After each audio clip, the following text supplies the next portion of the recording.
bab sholat ya. Saya lupa kalau ada yang mau nanya langsung nanya aja Pak ya. Kadang suka sampai habis ya kan. Jadi kalau mau nanya langsung diselak aja nggak apa-apa. Kalau guru lain nggak boleh, kalau saya boleh. Tapi kalau guru lain jangan. Yang penting temanya itu ya Pak. Yang penting pas ya. Maksudnya kalau ada yang kurang jelas langsung ditanya aja. Kadang saya suka lupa soalnya kan. Nggak ada waktu untuk Bismillahirrahmanirrahim. Qala musannifu rahimahullahu ta'ala wa nafa'na bihi wa bi barakati ulumihi fi dharaini amin. Faslun, adapun pasal selanjutnya, walladzi adapun perkara yubtilu yang bisa membatalkan as-sholat akan sholat itu ahada asyara, ada 11 apanya syai'an perkaranya. Ada 11 perkara yang bisa merusak alias membatalkan sholat. Mungkin nanti di kitab lain ada tambahan Pak, bisa 12, bisa 13 karena ada beberapa penegasan. Tetapi secara intisarinya sama ya. Apa saja tuh yang bisa membatalkan sholat? Yang pertama adalah al-kalamu, guneman, berbicara yang dengan secara al-amdu, disengaja. Jadi yang bisa membatalkan sholat yang pertama adalah berbicara dengan sengaja. Baik berbicaranya ada lawan bicara ataupun bicaranya sendiri, ngegerendeng, ngegremeng. Imam baca surat panjang, sabihis misalnya itu, kita pengen buru-buru, ya kan? Berendam, lama banget gitu. Itu kan gak ada lawan bicara aja ya. Iya, itu batal sholatnya. Perutnya sakit misalnya gitu. Imamnya bacanya lama. Jadi ada lawan bicara maupun tidak ada lawan bicara, ya hukumnya kalau disengaja batal. Batin aja batal. Kalau batin enggak ya? Kan kalam. Kalau kalam berarti terucap. Jadi kalau di batin doang, dalam batin lama banget gimana? Nah, itu nggak apa-apa. Yang penting jangan sampai ucap. Nah, jadi ada dua ya faktornya. Satu, ucapan, berarti bentuk ucapan. Jadi kalau tadi kata Mas Gianto, kalau hanya di batin doang, berarti nggak batal. Yang kedua, amdun. Amdun itu sengaja. Jadi kalau nggak disengaja, berarti nggak batal. Nah, jadi perlu diari. Jadi kalau nggak disengaja berarti nggak batal. Bapak kalau sengaja nih teriak, batal sholat. Kalau sengaja. Tapi kalau nggak disengaja nggak batal sholatnya. Ya, refleks, spontan. Misalnya ada petir, ya. Itu kalau kita refleks, spontan gitu, atau mengucap subhanallah, atau ada orang bersin, anjing, alhamdulillah. Nah, kita udah biasa refleks. Nah, itu nggak membatalkan sholat. Tapi kalau sengaja, membatalkan sholat. Berarti di kalam-kalam tadi ya termasuk di dalamnya zikir, kecuali zikir-zikir yang memang diperbolehkan dalam sholat. Misalnya apa? Ucapan amin. Amin itu zikir juga walaupun dalam sholat doa ya. Ketika imam walad boleh itu kita baca tuh amin. Nah, itu kan bicara tuh ya. Nah, maka aminnya kita ketika mengaminkan al-fatihahnya iman itu enggak membatalkan sholat. Atau tadi saya sampaikan seandainya ada sesuatu yang membuat kita spontan, refleks, ya ada orang bersin misalnya gitu, atau ada suara geledek, petir. Aminnya buat main-main?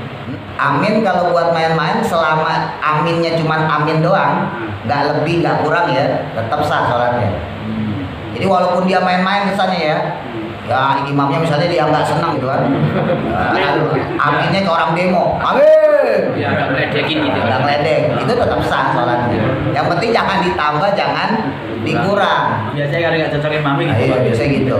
Jangan kan gitu orang doa aja salah-salah kan. Amin pertama masih pelan, lama-lama aminnya kenceng. Nah, itu amin protes namanya ya. Jadi ketika disengaja ya batal. Kecuali zikir-zikir yang memang diperbolehkan dalam sholat. Contohnya tadi amin atau bacaan-bacaan. Dulu kalau nggak salah pernah saya sampaikan ya, saya kasih kertas lembarnya tuh. Ya. Ada. Doa-doa yang diperbolehkan. Contoh misalnya surat Al-Ghasyiyah. Ya, Bismillahirrahmanirrahim. Imamnya baca tuh surah Al-Ghasyiyah. Hal ataka hadithul ghasyiyah dan seterusnya ya. Nah, sampai di ayat terakhir, apa ayat terakhirnya?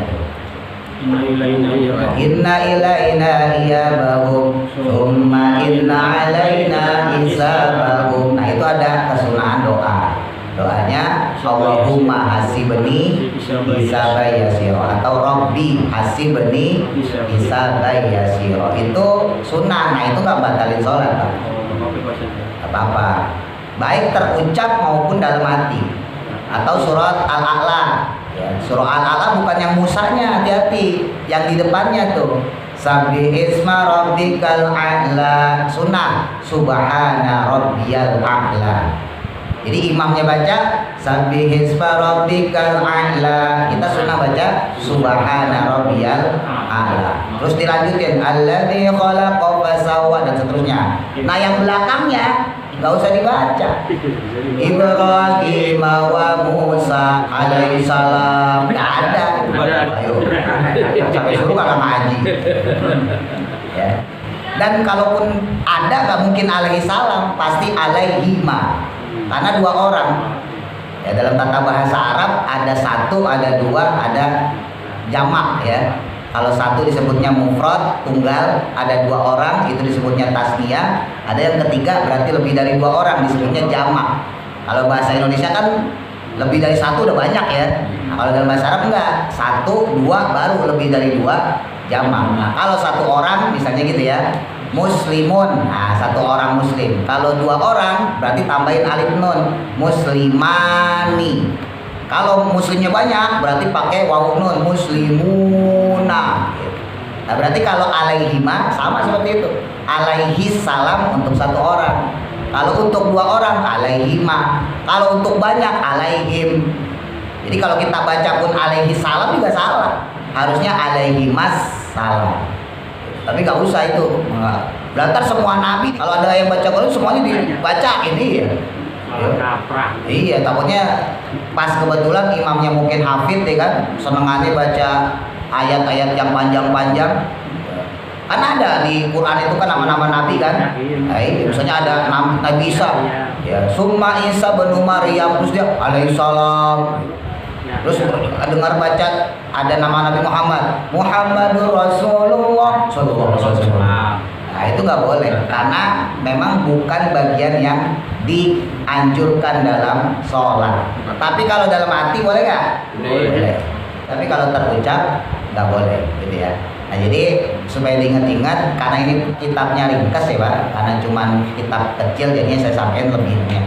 Ketika ada orang dia mengucapkan sesuatu yang dia disengaja, maka batal apapun bentuknya, kecuali yang diatur dalam sholat seperti tadi ya, zikir-zikir dalam sholat.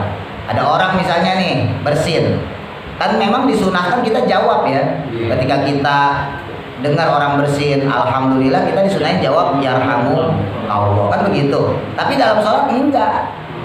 Kalaupun kita dengar orang itu refleks, balik lagi nih bicara refleks lah ya. Kalau refleks nggak batal Pak.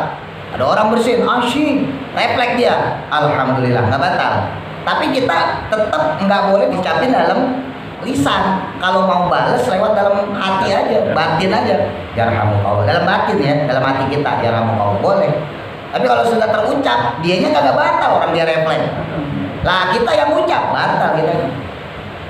Gitu ya. Jadi hati-hati ketika kita melaksanakan sholat, nggak sembarangan. Terus kemudian yang kedua, yang bisa membatalkan sholat adalah wal amalu, yaitu dia bergerak, al kasiru yang banyak. Tadi saya sebutin ya, dalam kaidah Arab ya, berarti kalau banyak itu lebih dari dua, berarti tiga. Jadi andai kata ada orang bergerak hanya dua, berarti nggak terhitung banyak, berarti sholatnya masih sah. Jadi andai kata ada orang garuk-garuk nih ya, 1, 2, ini nggak batal. Tapi kalau udah 1, 2, 3, batal berarti. Nah, makanya dulu pernah saya sampaikan, kalau kita ngegaruk jangan semuanya ngikut tangannya. Ya, pakai jari aja satu. Tempelin di pipi misalnya ya. 1, 2, 3 boleh, 4, 5 boleh. Itu juga kalau makin banyak juga makruh. Lecet. Entar lecet. Ledes. Walaupun tidak membatalkan sholat, hanya sebatas makruh aja kita garuk begini. Yang penting tangannya nggak banyak bergerak gitu. Kalau cuma begini doang nggak batal, tapi makruh karena udah terlalu banyak. Atau kita geraknya cuma 2 kali tapi sering. Kita lagi sedekap nih, terus garuk 1, 2, sedekap lagi. 1, 2, sedekap lagi. Itu kan nggak banyak ya, nggak sampai 3, tapi sering. Nah itu juga makruh.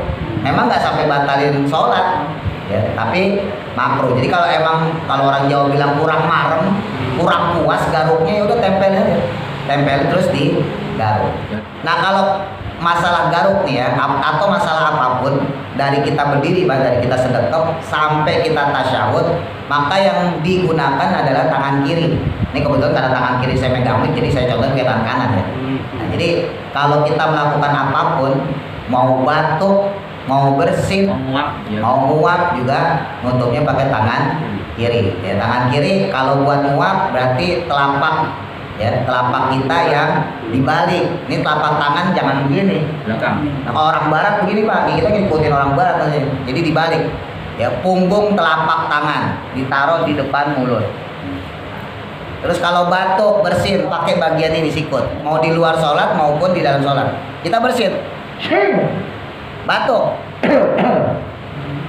Jadi jangan oh kasih ada orang sampingnya ya. Wah itu kasih virus ke orang.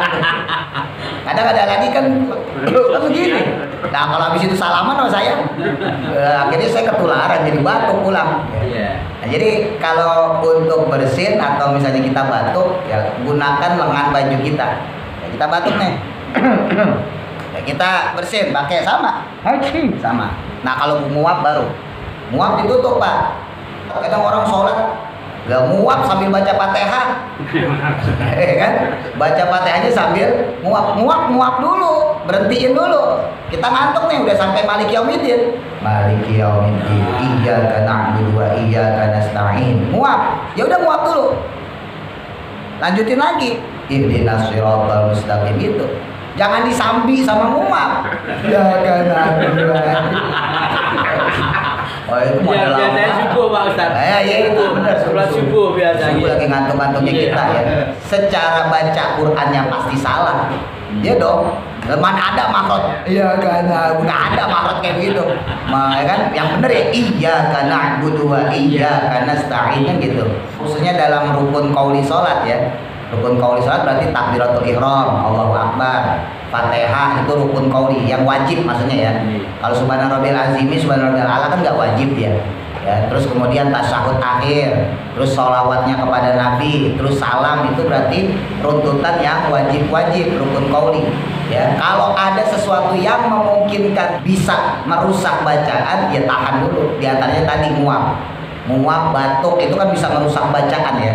Yang sendirikan, yang muap sendiri, batuk sendiri, bacaan kita juga sendiri. Kita lagi tahiyat nih, at-tahiyatul, bersin, tiba-tiba bersin, kita tutup. Ya berhenti dulu, jangan disambung sama yang tadi. Mentang-mentang udah at-tahiyatul sholawatut thayyibah. Wah itu bahaya itu. Dan saya ngajarin kayak gitu ya. Nah kenapa pakai tangan kiri? Nah karena fungsi tangan kanan itu adalah bagian junah. Junah itu bagian sayap ya. Bahasa kita gampangnya perisai lah, tameng kita ketika sholat dari berdiri. Makanya yang digunakan adalah tangan kiri gitu ya. Bukan masalah tangan kiri jelek, bukan Pak. Tapi memang anjurannya seperti itu. Jadi kalau kita sedekap Allahu Akbar, bukan tangan kanan yang garuk, kiri gini. Ya, kita garuk walaupun cuma 2 kali misalnya, nggak sampai 3 kali ya. Kalau 3 kali batal. Nah, balik lagi ke gitu. Tahiyat juga gitu, kita tasyahud nih. At-tahiyatul garuk ini. Nah, kalau kanan hilang tasyahudnya itu. Maka yang digunakan adalah bagian tangan kiri karena tangan kiri ini sebagai perisainya ya, sebagai sayapnya. Termasuk bergerak yang banyak misalnya berarti kalau pindah shop gitu. Nah ini saya contohin misalnya untuk kasus sholat jamaah yang misalnya imamnya sendiri, makmum sendiri. Nah kalau imam sendiri, makmum sendiri, maka makmum berada di belakang imam kira-kira jarak sejengkal bagian kanan. Ya, jadi kalau makmum imamnya di sini berarti makmumnya di sini ya. Nggak usah jauh-jauh, kira-kira bagian tumit belakang aja. Bagian tumit belakang imam itu 1 jengkal dengan ujung jari kita. Nah, jadi jangan terlalu jauh, jangan kayak kita sholat bareng-bareng rame. Kalau rame kan 1 saf nih, ukuran 120-30 cm ya, kalau pakai sejadah. Nah, kalau untuk sholat cuman berdua ya udah cuma gini. Nah, jadi andai kata ada orang datang, nah ini mundur. Nah, otomatis kan bergerak dia. Nah, itu juga sama, bergeraknya jangan sampai 3 kali. Kalau 3 kali berarti batal. Termasuk di dalamnya ada kata imam batal. Ini udah berjejer nih makmum ya kan, sholat Allahu Akbar, rakaat pertama lancar, rakaat kedua lancar, rakaat ketiga imam batal. Nah, berarti kan kalau pembahasan yang kemarin berarti makmum yang di belakang kan harus maju ya. Nah, majunya nggak perlu sampai harus ke imam. Enggak, cukup 2 langkah udah sama masalah. Yang penting kaki dia itu berada di depan melebihi dari makmum yang lain. Jadi nggak mesti makmumnya harus benar-benar posisinya di imam gitu, enggak ya. Jangan gagal paham. Jadi walaupun kita maju cuma sampai sini nih, nah itu udah sah. Yang penting makmum yang lain tetap kakinya ada di belakang dia sebagai pengganti imam, gitu ya. Ustaz, kalau seandainya di depan cuma 1 saf, 1 batal, itu kita geser atau gimana? Nah tadi kalau misalnya di belakangnya ada makmum lagi, sunahnya maju. Kalau imamumnya nggak ada kesunahan geser. Jadi nggak usah, biarin aja kosong aja. Apakah membatalkan sholat? Enggak. Sop itu walaupun kosong nggak membatalkan sholat, nggak berpengaruh sama sholat. Cuman nggak sempurna gitu aja. Tapi kalau dalam kondisi sudah takbiratul ihram, maka kemampuan kita kan udah nggak ada di situ. Ya, berarti kita nggak ada, maksudnya nggak ada kekuatan untuk merubah sop. Beda belum sholat. Kalau belum sholat kan kita bisa nyuruh orang. Iya, Pak sini Pak, Mas sini Mas, kan gitu. Dek sini Dek, Bang sini. Karena belum sholat. Tapi ketika sudah mulai sholat, Allahu Akbar. Nah, otomatis kita nggak punya kemampuan. Ya, udah di luar daya kita, ibaratnya gitu. Maka yang kayak begitu nggak membatalkan sholat dan juga nggak mengurangi fadilah sholat. Keutamaan sholat berjamaah maksudnya ya. Beda halnya kalau kita memang sengaja sop di depan masih kosong, ya di samping kita atau di kanan kiri kita masih kosong. Ada orang di belakang nggak kita ajak maju, kita sengajain. Nggak berhubung di belakang musuh kita punya utang nggak bayar orang, ngapain musuh maju? Nggak bedok gitu, biarin sholat kagak. Nah nggak boleh kayak gitu. Ya, jadi beda kasusnya ya. Jadi ketika orang sudah takbiratul ihram itu nggak jadi masalah. Sama seperti misalnya ini ada pintu nih. Misalnya jamaah kan banyak nih, misalnya gitu, maghrib sampai luar. Kan salah satu syarat jamaah kan sopnya nggak boleh putus. Ini bapak kalau tutup pintu, sholat yang di luar nggak ada salah. Ya, kalau andai kata nih Pak Haji Kohar imam gitu ya, terus kita sholat di dalam. Terus ditutup misalnya sama Bagorah, tutup kan AC, tutup. Yang di belakang datang sholat di belakang pintu, Allahu Akbar nggak sah. Karena sudah terputus sama pintu. Tapi kalau pintu itu tertutup setelah takbiratul ihram sah. Pintu kebuka nih. Waktu dia takbiratul ihram pintu kebuka. Allahu Akbar. Baca Fatihah dia ruku. Nah, pas ruku ada anak kecil main tutup pintunya duk kan bisa berarti. Salatnya tetap sah. Kalau yang nutup yang nggak mau nutup sop gimana lo Ustaz? Nggak mau nutup yang kosong gitu. Orangnya gitu ya, orangnya kehilangan fadilah jamaah. Makanya tanggung jawab itu ada di orang yang baru datang. Kalau tadi kan kasusnya Pak Haji Idris tadi nanya nggak ada orang ya di belakangnya gitu. Makanya ketika ada orang datang, maka si orang tersebut mengisi bagian sopnya. Dalam kitab Fathul Mu'in disebutin makruh. Ya, orang yang dia datang membuat sop baru atau tidak mengisi sop yang kosong ketika dia melihat di depannya ada sop yang masih longgar, masih kosong. Nah, muat Tentunya kan kita juga kondisional ya. Sekiranya kita masih bisa ngisi, diusahain diisi. Jangan bikin sop baru. Maksudnya sop baru berarti kan kita berdiri di belakang ya. Nah, ada 2 orang, 3 orang kita bikin sendiri. Ya, walaupun tidak sampai membatalkan sholat dan tidak merusak sholat, sholatnya tetap sah. Kalau bicara sholatnya ya, sholatnya tetap sah, tapi fadilah jamaahnya dia nggak dapet. Nah kalau kita sendiri gimana yang di depan, yang udah telanjur kayak tadi Pak Haji Idris, samping kita kosong ya nggak apa-apa, orang itu udah di luar wewenang kita, udah di luar kemampuan kita. ya kan? Beda sama yang baru datang. Kalau baru datang emang kemampuan dia untuk ngisi soft, kan gitu. Misalnya Mas Idris bisa gitu ya, sampingnya Mas Gianto. Yang hilang saya nih, misalnya gitu. Saya batal nih, saya keluar. Nggak perlu Mas Gianto ngengkang kakinya, brot sampai sini.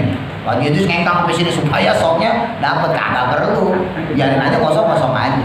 Biasanya itu kalau Jumatan, di samping itu ada tangga tuh, dan tangganya bisa ada tahapannya berapa gitu.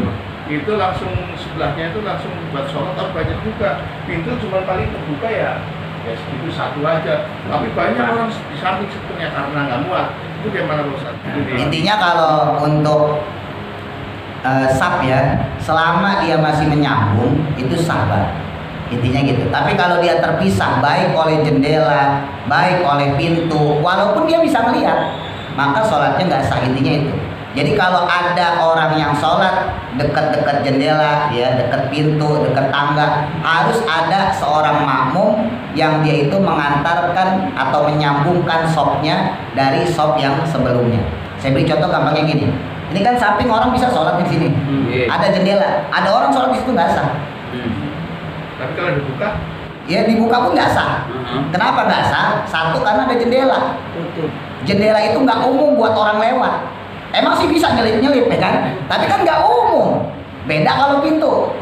Paham ya? Nah, terus yang kedua, ya tadi secara ini ada jendelanya, ada penutup. Terus yang kedua, orang yang sholat itu ketika dia jadi makmum ya, maka harus ada kemungkinan dia bisa sampai kepada imam tanpa membalikkan badannya, tanpa membalikkan badan dari kiblat maksudnya. Jadi andai kata ada orang sholat ya, kemudian dia ukur lah, dia kira-kira ya. Ini kalau saya jalan menuju imam, kayaknya saya ngebalikin badan nih, entah ke sini, entah ke sono. Berarti kan balikin badan ya, membelakangi kiblat, maka makmum tersebut nggak sah. Jadi faktor keduanya itu. Nah faktor ketiganya lagi, ya karena memang nggak ada sampingannya. Beda lagi kalau ini pintu. Nah ada pintu, pintunya kebuka, misalnya yang sholat di samping pintunya Mas Gianto. Nah maka sah. Jadi yang dari sini sampai sana sah. Cuman ada tangga, berarti ada agak ke apa? Kalingan anak tangga. Ini tangga di sini statusnya apa? Tangga itu sendiri sebetulnya masalah juga. Kalau tangganya ada di dalam masjid, di dalam musola sah. Tapi kalau tangganya di luar masjid, di luar musola nggak sah. Tangga samping bisa kayak gini kan biasanya kayak gitu ada undak-undakan gitu. Iya, tangga samping gitu. Oh berarti bukan tangga tingkat, bukan? Tangga undak-undakan gitu. Tangga susah untuk ini. Tangga samping yang untuk naik gitu ya. Terus yang tangganya itu nggak dipakai sholat, maksudnya gitu. Berarti di bawahnya. Selama yang di atasnya masih ada sah. Jadi misalnya ada undak-undakan gitu ya, ada tangga. Nah terus ada yang sholat di atasnya, terus ada 2-3 undakan kita baru di bawah, sah sholat. Karena kita masih dapat apa? Di undak-undakannya kosong kan? Nggak apa-apa, nggak ada masalah. Karena itu kalau undak-undakan sama seperti daerah dataran yang tinggi. Nah, jadi sah. Di zaman Nabi juga ada masjid musola yang dia itu nggak rata Pak. Dia namanya tanah, gurun, batu ya kan. Ada yang menukik begini.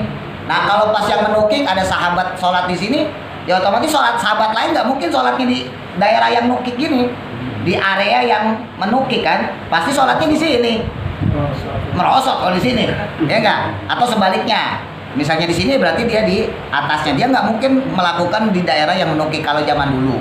Nah kalau sekarang tangga lah ya. Nah jadi kalau tangganya itu ada orang yang tetap menyambungkan kepada kita yang makmum berada di belakang, maka sah. Tapi jangan bicara masalah 100% enggak dapat tuh fadilah jamaahnya, ya berkurang. Nah, ya agak kurang dikit tapi masih dapat fadilah jamaah, tapi nggak bisa 100% karena dia terputus jauh. Ya walaupun tetap sah. Ya kalau dalam masjid itu qaidahnya itu 120 meter kurang lebih, Pak. Jadi selama bangunan masjid, sebetulnya ini ada masjid, misalnya Istiqlal gitu ya, atau masjid apalah. Ini masjid nih gede, imamnya di sini ya, makmumnya di sini jauh. Selama nggak melebihi 120 meter sah sholatnya. Walaupun ini nggak ada makmum. Pernah ke Istiqlal ya? Ada yang belum pernah nggak ke Istiqlal? Pernah ya, Istiqlal gede banget tuh. Dari kita pelataran sampai depan kan jauh banget. Belum yang lapangannya kan begitu tuh. Nah, ini seadanya nih. Seandainya kita mau sholat zuhur katakan gitu, ya imam udah mulai, Allahu Akbar, rakaat pertama wudhu kita, selesai wudhu tenteng gitu, ya sendal kita di plastik, Pas kita jalan rokaat kedua, ya menuju jalan rokaat ketiga, waduh, udah tinggal 1 rakaat nih. Ya, kalau kita sampai sana nggak nyampe. Imam udah berdiri untuk rokaat keempat, taruh sendal kita takbir, Allahu Akbar, langsung rokaat keempat. Imamnya masih di sono, makmumnya masih di sono. Iya, kan gede banget. Sah sholat kita dan dapat fadilah jamaah. Kalau caranya begitu tapi yang penting jangan sampai kita sengaja sholat di situ. Nah, sekali-kali itu gue sholat jauh-jauhan dari imam misalnya gitu. Nah kalau sengaja nggak boleh. Tapi kalau dalam kondisi mepet ya, darurat seperti itu ya boleh. Nah, ada darurat tadi. Tapi darurat di sini kalau bicara fadilah jamaah tetap berkurang.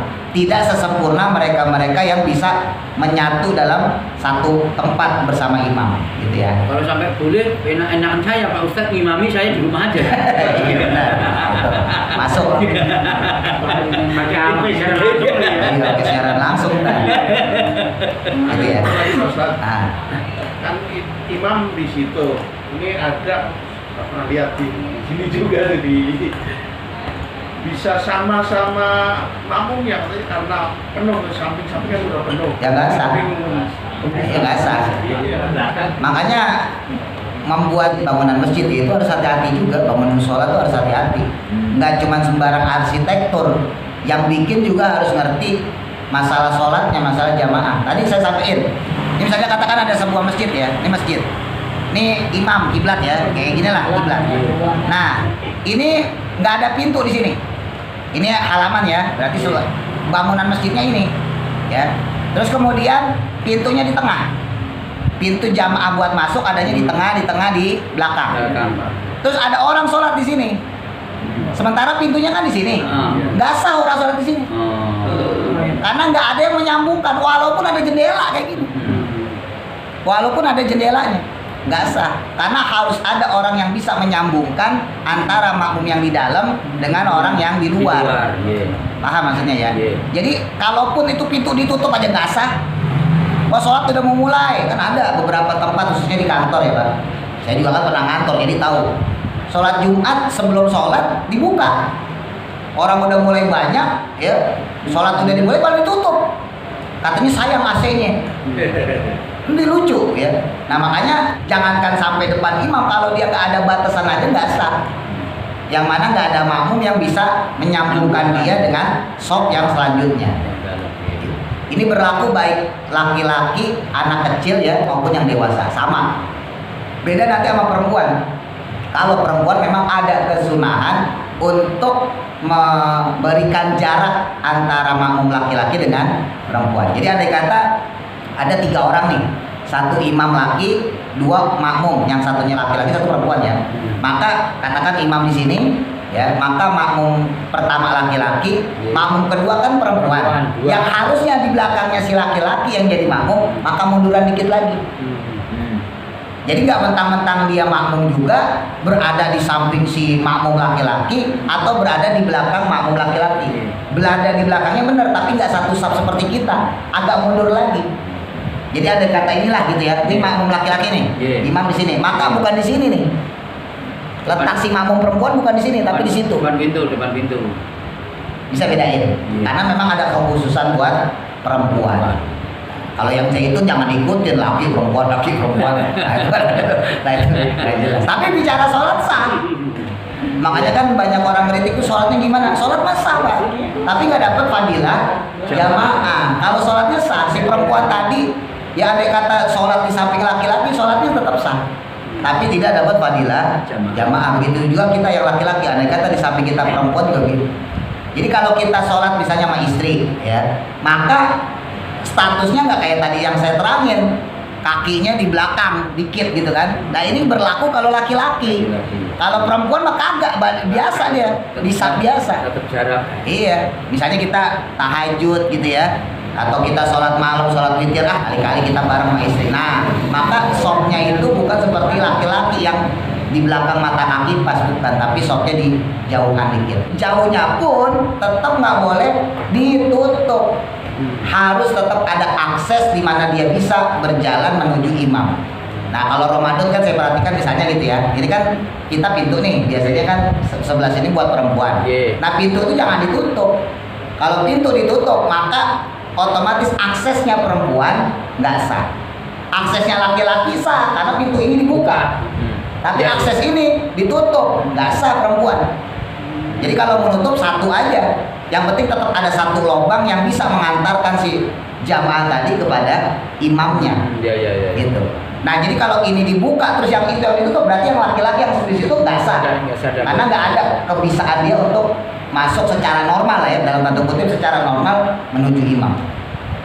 Jadi hati-hati, nggak sembarangan juga orang bikin sampingnya gitu ya, jendela itu nggak sembarangan. Harus sesuai dengan kaidah-kaidah dalam sholat yang dianjurkan oleh fikih.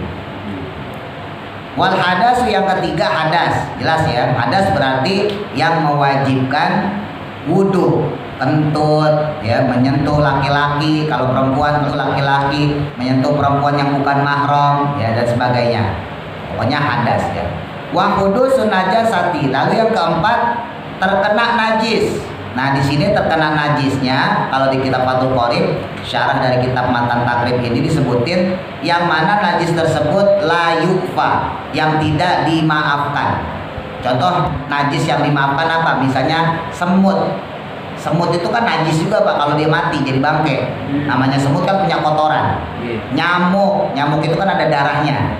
Kalau darahnya sedikit maka dia maafu, dimaafin. Jadi andai kata nih kita sholat nih, Allahu Akbar, ya, ada semut nih, terus kita tepak, mati di sini, lah jadi bangke itu, lah semut bangke loh. Ada darahnya lagi. Nah, ada darahnya juga, atau nyamuk kita tepak, darahnya sedikit tapi nggak banyak ya. Nah maka sholat kita kan berarti kena najis tuh, tetap sah. Ya. Tapi kalau cicak yang nempel, nah kita matiin, mati lo. Ya apa ada kotorannya kan ada gitu ya. Intinya kan ada najisnya di dalamnya ya. Ya kecoa lah misalnya gitu ya. Kalau kecoa berdarah nggak? Nggak juga ya. Kalau serangga mah enggak ya. Sebetulnya berdarah, tapi darahnya tidak majrod dam. Dulu kita belajar tuh. Ya, sebetulnya berdarah tapi nggak majrod dam, bukan darah yang mengalir. Jadi darahnya kental, ya nggak? Ya nggak mungkin nggak ada darahnya, kalau nggak ada darahnya mati. Cuman darahnya bukan yang mengalir, sama kayak laler. Kecil. Nah, laler itu ada darahnya Pak, tapi bukan majrod dam, bukan darah yang mengalir. Darahnya kental, sama. Gitu. Untuk serbaguna, biasanya di kantor juga aku parkir itu kalau Jumatan buat parkir itu kan sebenarnya kotor juga, kan nggak sunnah, pakai tikar, pakai apa? Itu gimana itu? Ya kita pakai sejadah, bawa sejadah sendiri. Kalau tempat-tempat yang setidaknya aneh lah gitu ya, mengganggu lah bahasa gitu, maka lebih baik kita pakailah sejadah sendiri. Bahkan mungkin kalau di musola masjid yang kita tahu, musola masjid yang kita paham, mohon maaf ya, pengurusnya dalam tanda kutip nggak ngerti fikih, itu juga kalau perlu bawa. Kan nggak semua pengurus juga ngerti fikih. Kadang mohon maaf ya, pernah saya lihat soalnya di satu masjid gede Pak, masjid gede. Ya, saya singgah di situ ya. Itu ada anak kecil, mungkin habis diajak sholat sama ibunya, saya baru tahu pas sudah selesai aja. Pas sudah selesai, saya mau keluar itu marbotnya bilang, ini najis anak kecil nih, ngompol nih. Tapi anak kecilnya udah nggak ada, emaknya udah nggak ada, anak kecilnya udah nggak ada. Nah saya sambil lewat itu, sholat udah selesai. Nah, mungkin tadinya rame di situ ya. Nah kan sambil ngeliat saya lihat tuh Pak. Itu marbotnya cuma ngambil pel yang waktu kita belajar, ambil pel, masukin ke air, ser. Itu najisnya nih, ini pel, ser. Lah iya, masih ingat ya yang dulu kan? Masukin lagi, katanya itu juga. Serot, ser. Jadi najis gak kemana-mana, di sini aja udah. Nyebar. Nah, itu marbot masjid gede. Bukan marbot Aliklas, bukan. Marbot Aliklas mantep ya, pinter. Marbot masjid gede. Itu saya ngeliat sendiri, makanya kalau memang ya kita melihat satu tempat masjid musola yang meragukan, ya udah kita pakai sejadah, kita pakai koran, pakai alas apalah gitu ya. Yang penting jangan sampai gara-gara ragunya kita itu justru malah membatalkan, karena ragu aja sebetulnya udah batal Pak sholat kita. Ini suci nih tempat nih, badan suci nih, terus kita ragu, wah badan saya kayaknya najis, batal, sholatnya nggak sah. Walaupun baju kita suci, hanya ngerentek gitu aja, kayaknya baju saya najis nih, kayaknya baju saya najis, maka batal seperti itu, sholatnya nggak sah. Kenapa? Karena ngerenteknya itu namanya syak, ya. seseorang itu harus meyakini dirinya sendiri sebelum dia melaksanakan sholat. Kalau ada keraguan, maka keraguan itu nggak bisa dihilangkan kecuali dengan keyakinannya. Ya, dalam kaidah fikih al-yaqinu la yuzadu bisyak. Jadi harus orang itu dia ketika sudah takbir Allahu Akbar harus meyakinkan semuanya benar. Suci dari hadas, suci dari najis. Nah, ketika terkena hadas, terkena najis, kalau hadas mutlak ya, kecuali nanti daimul hadas, orang yang selalu berhadas. Soalnya nanti saya sampaikan. Nah, kalau yang najis ini nanti najisnya yang tidak dimafu. Kalau najis yang tidak dimafu, maka sholatnya dengan sendirinya batal. Nah, itu lagi-lagi kalau tahu, kalau nggak tahu juga nggak masalah. Ya, kalau waktu itu kan kita bahas misalnya kita nggak tahu nih ada cicak. Ya, buang air dari atas kayak gitu. Nah, kita kan nggak tahu nih. Nyampe rumah istri kita bilang, "Pak, itu ada cicaknya, Pak." Ya karena ini berlaku pas kita sampai rumah dan kita baru tahu dari istri kita, maka sholat yang tadi gimana? Sholat yang tadi tetap sah. Tapi kalau kita tahu di lokasi, ya kita assalamualaikum atau kita ngelihat sendiri jatuh, lah kok ada cicaknya, maka sholatnya nggak sah. Dikit lagi ya. Wan kisyaful aurati, dan yang kelima terbukanya aurat, dan ditambahin syaratnya kalau di kitab Safina yang tidak langsung ditutupi. Jadi kalau auratnya terbuka terus langsung ditutupin, maka sholatnya tetap sah. Tapi kalau terbukanya nggak langsung ditutupin, maka sholatnya nggak sah. Makanya aurat hati-hati ya. Celana, sarung, kita nih mohon maaf yang ngerokok-ngerokok, kadang bolongnya gede banget, agak pakai daleman, kan aurat Pak. Iya nggak? Ya itu batal sholatnya. Wa taghyirun niyati, yang keenam berubahnya niat. Nah, merubah niat juga batal ya, atau menggantungkan niat. Ya, misal kita mau sholat belum ngangkatin jemuran, dalam hati kita ngerentek, kalau hujan saya batalin sholat saya, tungguin aja deh, mau nggak hujan-hujan, udah sholat deh. Udah niat tadi tuh, kalau hujan saya batalin. Allahu Akbar, baru Bismillah hujan, batal sholat. Karena berubah niatnya atau menggantungkan niat.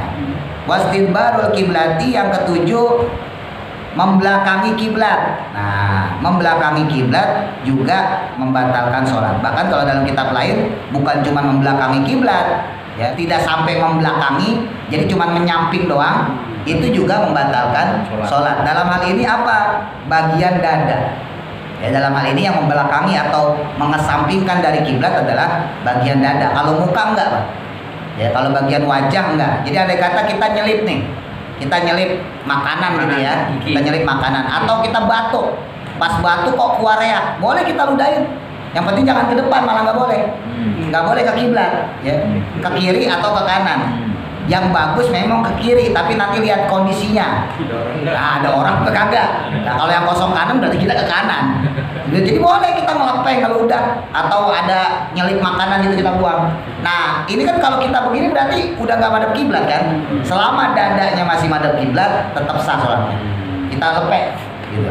Atau kita buang reak ya, buang. Itu sah sholat kita. Yang penting badannya jangan ikut bergerak.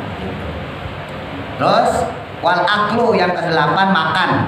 Ya, makan tentunya di sini makan yang banyak. Kalau di kitab-kitab tebal disebutin al aklu al kasir, makan yang banyak. Jadi kalau makan yang banyak batal. Tapi kalau makan yang dikit, misalnya kita habis makan terus belum sempat gosok gigi, sholat, kan biasanya ada yang nyelip, ya kan? Kita mau udah nahan-nahan nih, ketelan lewat ludah. Ya ketelan lagi, ya kan? Masa batal sih? Yang kayak gitu enggak. Yang banyak di sini berarti yang di luar daripada kebiasaan, misalnya ya sesendok gitu ya. Nah, itu makan beneran kalau itu. Termasuk yang ke-9 wasyurbu, dan minum. Nah, tadi saya sempat sampaikan sedikit ya. Reak, ludah, kalau dia berada di dalam mulut terus masuk ke dalam kerongkongan, ya kalau memang dia memang bagian dari dalam ya, itu nggak batal, Pak. Kan kadang reak suka naik, Pak. Ya, pernah ngerasain ya kalau lagi batuk reak itu kan sampai naik tuh. Lalu kita telan lagi, batal. Hati-hati. Makanya kenapa diharuskan buat kita buang. Kalau kanan ada orang, kiri ada orang, ya gimana caranya lah? Ke samping bawah kek. Pokoknya jangan sampai ditelan lagi. Ya, jangan sampai ditelan lagi. Kenapa? Karena kalau ditelan lagi batal sholatnya. Karena bukan bawaan dari bibir, ya bukan bagian dari mulut, tapi bagian dari dalam. Ini biasanya kan kalau di pas pusing apa tuh lihat ingus yang bening rohal itu enak tuh rasanya udah kayak sini itu gimana? Kalau Nah sama pakai gituan boleh. Ingus tuh nggak najis Pak, nggak apa-apa. Jadi kalau kita mau gini pun atau kita pakai tisu, makanya saya kasih tekniknya tadi tuh. Kita taruh aja tisu di sini. Misalnya kita punya itu ya, kita ambil. Nah kita ambil, taruh lagi itu nggak apa-apa. Dan ingus itu nggak najis. Merokok sholat. Wah, enak banget tuh sekalian Pak. Ntar besok Pak orang merokok sambil ngopi. Cek lampu. Nah, terus wal tuh, yaitu tertawa yang terbahak-bahak. Jadi kalau tertawa yang cengengesan itu nggak batal. Ada orang, ya kita lagi sholat nih, dari sini kita sholat. Ada orang mau wudhu, kepleset. Mana yang aki-aki lagi kepleset, ya. Terus kita cengengesan, nggak batal. Tapi kalau wah batal itu. Apalagi kalau pakai syukurin loh, batal itu. Terakhir waridatu artinya murtad. Murtad berarti ya keluar dari Islam. Baik terucap dalam hati ya maupun terucap lewat lisan. Terucap dalam hati, misalnya dia dalam sholat ngegrem gitu ya. Sholat tapi hidup nggak berubah-berubah kan gerem tuh. Allah kayak gini banget sih. Pokoknya udah ngalu aja tuh. Nah, udah saya nggak percaya lagi sama Allah, murtad langsung, maka sholatnya batal. Walaupun ngerentek dalam hati, apalagi terucap sama mulut. Ya kan orang dalam hati aja batal, apalagi terucap dalam mulut. Makanya jangan suka ngeluh dalam sholat tuh, jangan ngeluh-ngeluh. Nah kita kan kadang aneh-aneh ya lagi sholat ada yang di otak tuh. Ya kunci hilang ketemunya sholat, duit hilang ketemunya pas lagi sholat. Makanya kalau mau berangkat sholat dulu pernah kita bahas ya saya sampaikan. Bapak berangkat sholat tuh yang fokus. Niat yang benar dari rumah, berangkat yang fokus. Ada teman di samping kanan kiri kita ya, tetangga kita ngajak ngobrol, udah diemin aja. Karena itu ke bawah Pak. Bapak ngobrol aja di sini nih. Sebelum sholat, nggak usah jauh-jauh dari rumah, dari depan sini aja. Iya, diajak ngobrol misalnya nih, sama Pak Jilarno, dari mana? Oh dari situ. Habis ngapain? Biasa Pak Haji nyari-nyari duit. Itu ke bawah ntar sampai sholat. Allah, Pak Jilarno tahu kali ya, gue ke situ ya. Padahal nggak tahu. Itu ke bawah sampai sholat. Lah bener. Iya. Iya kan? Iya. Allah alam. A'udzu billahi minasyaitonir rajim. Bismillahirrahmanirrahim.